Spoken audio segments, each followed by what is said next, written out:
The Wild West, 19th century.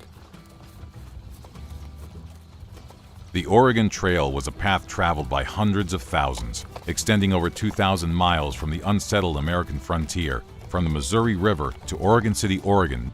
The origins of the trail lie within the Lewis and Clark expedition between 1804 and 1806. Following the Louisiana Purchase in 1803, Meriwether Lewis and William Clark were appointed by U.S. President Thomas Jefferson to explore and survey the recently acquired Louisiana Territory as well as the Pacific Northwest, a journey that would take them from St. Louis, Missouri to the Pacific Ocean.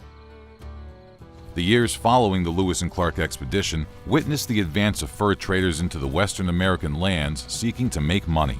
As a result, they became the pioneers who established the Oregon Trail. During the 1830s and 1840s, the migration grew to a large scale as religious missionaries, hoping to convert Native Americans to Christianity, and settlers looking to build homes and farms on the fertile land in Oregon took on the journey west.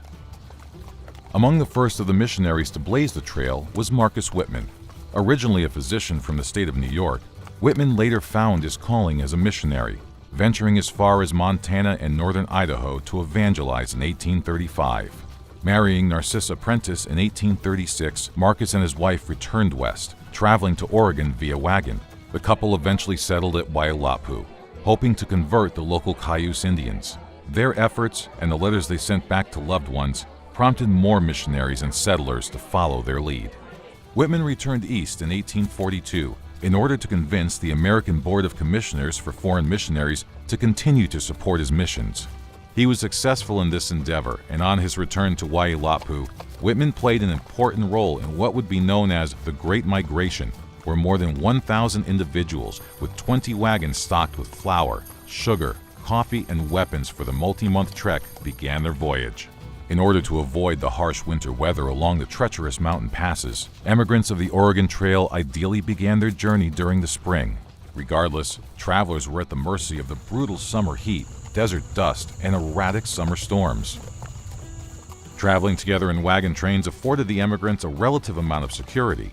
Furthermore, the circling of large wagon trains at night protected livestock and emigrants from the wind and prevented animals from running away or being stolen by Native Americans.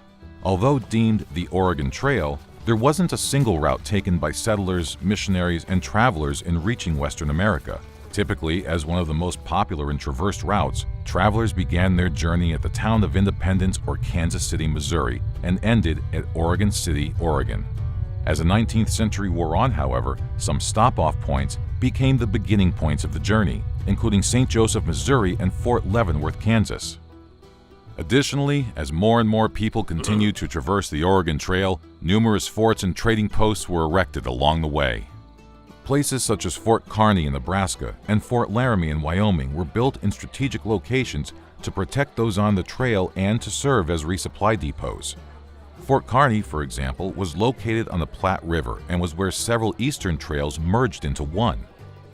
Trading posts, bridges, and ferry points also developed along the trail with time. Before the development of bridges and ferries, the crossing of a river was an arduous process. Often, people would float wagons and walk through the water, creating the possibility of animals, individuals, and possessions being quickly swept away. Even when crossing in shallow water, wagons faced the possibility of becoming hopelessly stuck in the mud.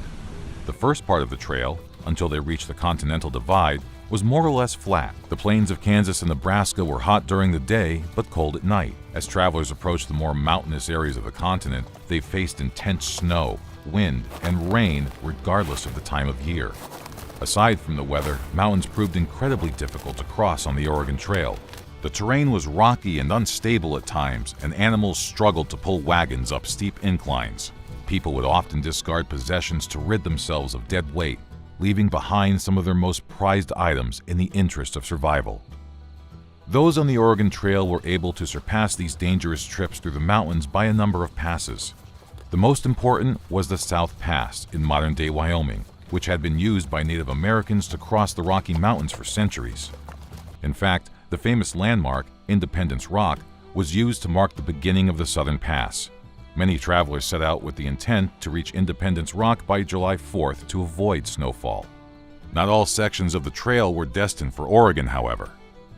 In fact, the Oregon Trail split off into tributaries of sorts, with the Mormon Trail heading south from Fort Bridger and the California Trail branching off into Idaho. Outside of the environment, the Oregon Trail was chock full of other dangers. One of the biggest issues was disease. Unsanitary water and traveling in close confines led to the rapid spread of dysentery, cholera, smallpox, and influenza. Accidents were another risk, anything from being crushed by a wagon, an accidental shooting, or an unexpected animal surge. Native American groups, like those initially befriended by the Whitmans, posed still another threat. The Whitmans were unable to sustain the relationship with the Cayuse, especially after measles wiped out large numbers of their population.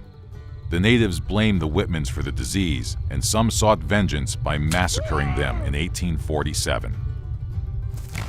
The conflicts between settlers and Native Americans led to increasingly hostile actions toward indigenous tribes, including the seizure of their lands and their removal to reservations. Following decades of mass migrations over the Oregon Trail, the need for the trail came to a halt with the establishment of the First Continental Railroad in 1869. Overall, the Oregon Trail proved to be a major factor in U.S. westward expansion, with over 400,000 peoples crossing the trail and its many offshoots.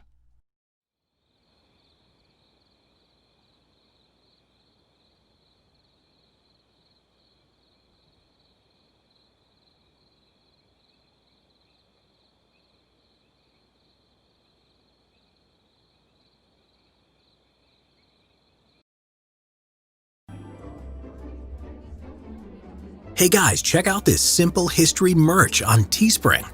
There's t-shirts, mugs, stickers, phone cases, and much more. Link in the description below.